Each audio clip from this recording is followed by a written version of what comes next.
What is going on, guys? Welcome back to another video. So about 2 to 3 weeks ago, once the regular season ended, I graded every single non-playoff team season, and I thought now that the dust has settled on the first round, I grade those that lost in the first round, some tragically, some just massively overpowered, and we would grade their full seasons. This is going to be from October to the point that they were eliminated, and I'm not counting what they did in the offseason, but yeah, what this grade's going to be based on is what are their expectations coming to the season, mid-season expectations, heading into the playoffs expectations, and also a big factor of this is player development. For some of these teams, they didn't have that much of expectations going on deep Stanley Cup runs. It was more so their star players really taking steps. And also, I'm going to touch on for 5 of these teams, because if you watch my other video, first off, go watch it if you have not, on the Devils, Canadiens, and Tampa Bay Lightning, the first 3 teams eliminated. I did something where I went over what they have to do this offseason. So for the 5 other teams, I'm also going to touch on that a little bit, not fully dive into it, but this is more so going to be about the grades. And without further ado, let's start off with the Los Angeles Kings. A gutting loss to the Edmonton Oilers. I think I'm still going to go with a C+ on the season. There is definitely positives within this season. When looking at a guy like Alex Lafreniere, really emerged. A guy that you thought maybe could be like a very good third liner, low-end second liner. He put up 42 points, proved to be one of the best players in transition. That was a big add in terms of the player development. Brant Clark, although I really wanted to see him play a lot more on the LA Kings. When Drew Doughty was out to start the season, he was great offensively, finished up with 33 points. Quinton Byfield started off a little bit slow, but got back on track and proved why he has one of the highest ceilings among any players under the age of 24 in the NHL. And Darcy Kemper, previous years, since Jonathan Quick started to fall off, this team has really not had an answer in net. Although Darcy Kemper maybe didn't play the best in the postseason, in the regular season, Vezina finalist, very encouraging there, is 35 years old, but you think for the next 2 to 3 years that he could be the guy for the LA Kings. And also, although ideally you wanted to go on some kind of deep run and not had to fire Rob Blake, at least they actually had the stones to fire Rob Blake, and you're going to have someone new come in there. And I think for LA, again, they didn't go nuclear all in compared to 2 of the teams we're going to be looking at. So this season, definitely a failure, but not a complete failure. There's things to point to where it is solid. When looking at them this summer, Vladislav Gavrikov is their prime unrestricted free agent. I think he signed some kind of 7-8-year deal at $7.2, $7.3 million. He was so good defensively this year. You look at that Neil Pionk contract and kind of give him roughly the same. Andrei Kuzmenko, 17 points in 22 games in the regular season, 3 goals, 3 assists, 6 points in 6 playoff games. Bring him back on a 2 to 3 year deal at around $4-ish million, as well as Lafreniere is a restricted free agent. Definitely try to get him on some longer-term deal instead of bridge him. If you can get him at 5 to 6 years at $5.56 million, similarly to a Quinton Byfield, that would be amazing. They have the assets to do something huge if a new general manager wants to do that. I don't really expect that, but they could swing, whether it's attaching picks and prospects to guys like Kempe and Fiala for a legit star. I'm just not sure who exactly is out there at this point. Next up, the New Jersey Devils. When looking at them, I'm going to go with the B. They made the playoffs. That was their goal this season. Although I would say fully healthy 2 to 3 months ago, they were expected to go on some kind of deep run. Obviously, once Jack Hughes got hurt, that was out the window. But he's honestly, that's not a fluke injury at this point. He has been consistently injured. So got back in the playoffs. It's successful from that degree. But outside of that, Dawson Mercer, yet again, kind of has plateaued to being a 35 to 40 point guy. Simon Nemec didn't really solidify himself at the NHL level. Luke Hughes, rough start to the season, but he was coming off an injury down the stretch. Once Hamilton went down, 23 points in his final 24 games was very encouraging. So yeah, Bratt proved himself to be a legit top 35 player in the NHL. But if you're a Devils fan, you're okay, back in the playoffs, but next year we are going to have high expectations. And Tom Fitzgerald said as much, that this core is going to change to a degree, not something nuclear, but the surrounding pieces around their top 4 or 5 players. It left a lot to be desired. And at this point, Jack Hughes' injury history, it's very concerning going forward. The Minnesota Wild, I'm going to go with an A-. If you were told at the start of the season that Kaprizov would miss 41 games, Joel Eriksson Ek would miss 36 games, you'd say, did they missed the playoffs by more points this year than last year. Last year, they missed by 8 or 9 points. This year, they ended up making the playoffs. Yes, they kind of had to hold on to their butts down the end of the season, but with all the injuries that they had, Kaprizov yet again proved that he's a top 10 player in the NHL. Matt Boldy was really good. Brock Faber, a little bit concerning in terms of his development, but he's still playing massive minutes and is a good young defenseman. And Gustafsson is another big plus with this team. 2023, he puts up a .931. It was only in 38 games, but has a down year in 2024. This year, a 9-14 in 58 games. So they really found their goalie of the future. If Wallstead, and then they still have Wallstead within the system, although he had a little bit of a rough year. Marco Rossi took steps. So yeah, there's a lot to like about this Minnesota Wild team. On top of having $14 million in dead cap. This was never going to be the They didn't have as high as expectations like New Jersey. So I think with some of the internal development on top of getting back in the playoffs and giving Vegas a pretty damn good series, I'm going to go with an A-. Now, when looking at them in the summer, what they have to do, Rossi is a free agent. If he wants a shit ton of money, I understand why they would maybe want to move off him. I personally wouldn't. They got Nyquist and Johansson as free agents. If they're down to return at like $2 to $3 million, sure, maybe only 1 to 2 year deals.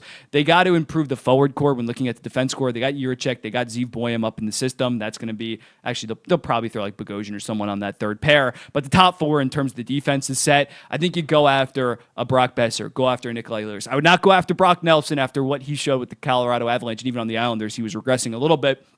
On top of the fact of being 34, 35 years old, I would get somebody that is around the same age. Besser is in the same draft as Joel Eriksson and Kaprizov. Ehlers is a 2014 draftee. And you just saw in the playoffs that they were really a one-line team at times against the Vegas Golden Knights. And once that line kind of dried up in games 4 through 6, Vegas kind of had their way. There's a clear thing that they need to improve, and they're going to have some sizable money to do so. So the future is definitely looking bright for the Minnesota Wild. And as a result, they get an A-. The St. Louis Blues, I'm going to go with an A. I think you could maybe argue an A+ just because preseason expectations, they definitely improved, were much better than that. It did take like a 12-game winning streak to get into the playoffs, but still, there's a lot to love about this team. When looking at, of course, Dylan Holloway on his offer sheet, what he did this season was so impressive. 26 goals, 37 assists, 63 points. Broberg hit it out of the park. Guys like Neighbors, Bolduc, a really good rookie season. Robert Thomas solidifying himself as a top 40 player in the NHL. The Cam Fowler trade, he turned into one of the best offensive defensemen as soon as he got there.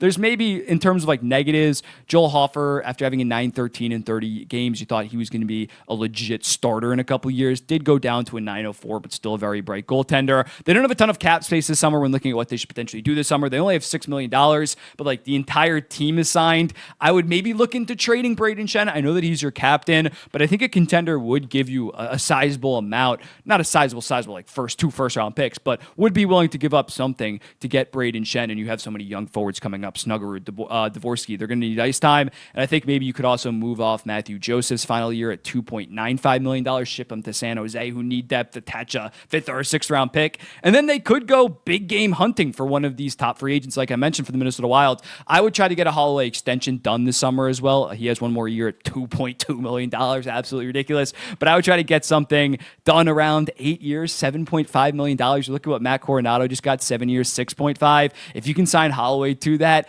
that would be an absolute steal for basically his entire prime. Last year, he was an $8.5 million player. So I would try to get that. If I'm Holloway, I'm probably playing out next year and then absolutely cashing out. Broberg, I would probably wait on an extension just because his first half splits versus second half splits were pretty different. So I'd see what he brings to the table next year. But Holloway extension, maybe move out some of your negative contracts or get something for Braden Shen, and then go big game hunting in terms of a forward for next season. For the Ottawa Senators, give me a B+. Took a sizable jump from 78 to 97 points, but I do think that's in part because they were so underwhelming last year. Like last year, they had playoff expectations after getting Korpisalo. In terms of the player development angle, Jake Sanderson is the main guy that took a big step, especially offensively, all the way up to 57 points. I think at this point, you got to have him in your top 20, definitely top 25 defensemen in the entire NHL. Stützle and Tkachuk Stützle especially, didn't quite get back to 2023 form, especially in terms of goal scoring that I would have liked to see. Drake Batherson bounce back in a big way. And Ullmark looks like he's going to be your starting stud goalie for the next 3 to 4 years. Yes, he didn't play the best in the playoffs, but in the regular season had a 909 in like 45 games after coming back from injury. He was awesome this summer. Giroux free agency. I think he wants to retire an Ottawa Senator most likely. You give him a 2-year deal at $3.54 million. Although he has regressed, still is a very effective player. Fabian Zetterlund, I would try to get him him on like a 3 or 4 year deal at around 4.5. His underlying numbers were solid on Ottawa. Didn't really produce that much, but if anything, you sign him for cheap now, and I think he's going to be a damn good middle sixer for the future of this team. In terms of that right-handed defense third spot, if you believe in Montepallo, you roll out with him. He's definitely an upgrade over Hamonic. I wouldn't hate going out there and trying to acquire a right-handed defenseman to kind of beef up that third pair that was a major concern for the Ottawa Senators this year because of Travis Hamonic, but it's not the end of the world. Manapalo makes basically nothing. He could be a $2 to $3 million defenseman in the next 2 years. And then in net, I think you let Merrilainen be the backup, play 25 to 30 games. And yeah, I don't think Ottawa has to take some kind of big swing this offseason. If anything, I'd kind of just run back the same group and make sure that this can be a consistent playoff team. In prior offseasons, they were trying to get back into the playoffs, taking huge swings. DeBrincat, Chikrin, Korpisalo, didn't work out. You got Olmark. You got everything in place. You might have some money to spend to bring in a solid free agent, but I wouldn't go too crazy. And then I think if you make the playoffs next season, then the season after, you yet again swing. Once you set the baseline of being a consistent playoff team, that's what I would do if I was the Ottawa Senators. Next up, the Colorado Avalanche. I'm going to go with a D+. When looking at them, the only real positive of the season, obviously McCarr and McKinnon were fantastic during the regular season. They were a fun team to watch. They did finish third in the division. I know that they did have some injuries. The one real positive is that they finally addressed goaltending. They finally got Georgiev out of there, signed Mackenzie Blackwood, who was so good for them with like a 9.13, locked him up to a 5-year deal at 5.25.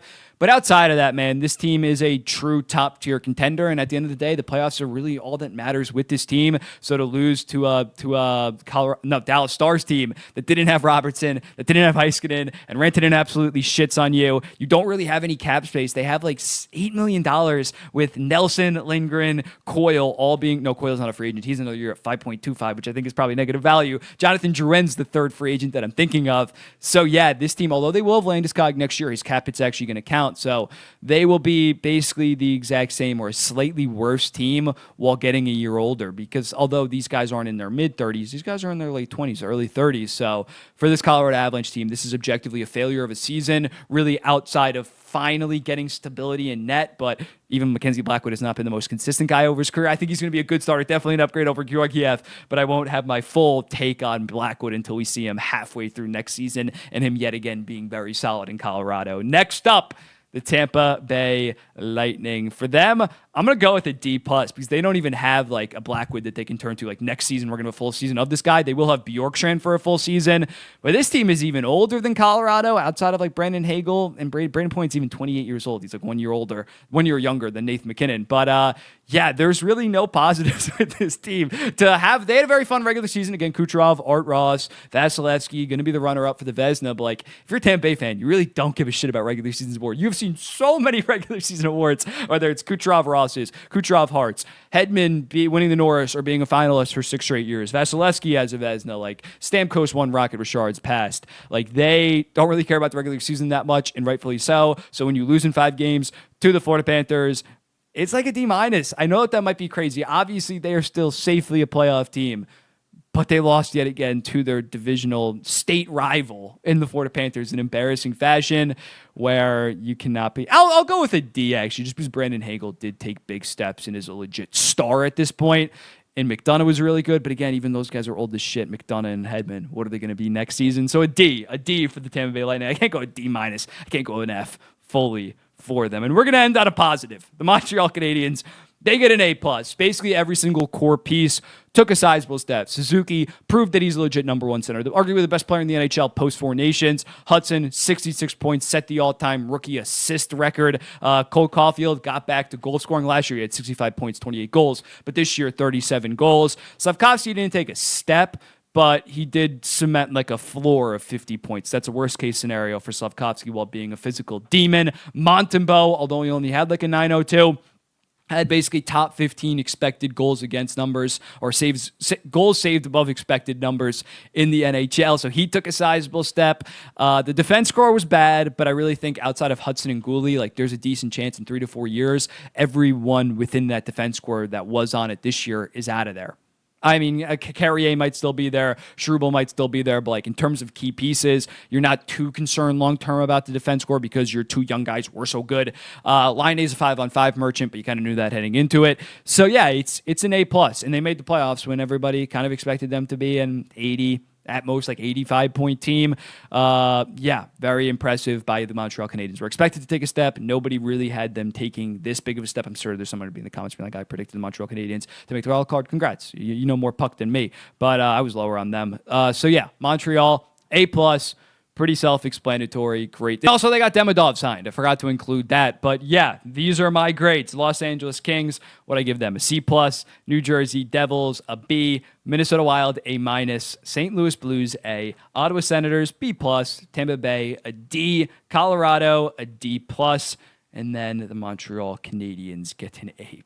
End on a positive note. Let me know in the comments, what do you think? Who was I too harsh on? Who was I too light on? I'll be seeing the next one. Peace.